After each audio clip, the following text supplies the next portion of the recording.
Stavano versando il denaro, ma in pochi attimi hanno sentito la voce dei banditi e si sono trovati di fronte le canne delle pistole. Istanti terribili e la paura di trovarsi a terra in un lago di sangue. Ore 8:45 nei pressi della filiale di Intesa San Paolo in via Borgo Treviso a Castelfranco Veneto. Ad agire due malviventi con il casco che li rendeva irriconoscibili, armati di pistola e capaci di fuggire senza lasciare traccia, con un bottino che dalle prime stime ammonterebbe ad oltre i 15.000 euro.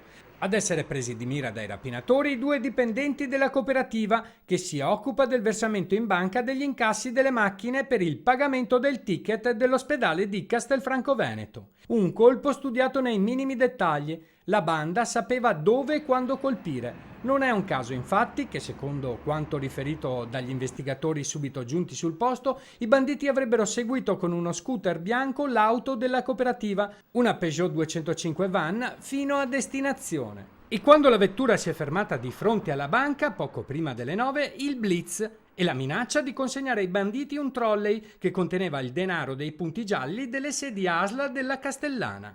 Poi la fuga, lasciando le vittime sotto shock. Dopo l'allarme, sul posto sono giunti i carabinieri di Castelfranco che hanno raccolto le testimonianze e setacciato la zona, oltre a predisporre posti di blocco nell'area. Al vaglio anche le immagini delle telecamere di videosorveglianza per cercare di individuare i responsabili.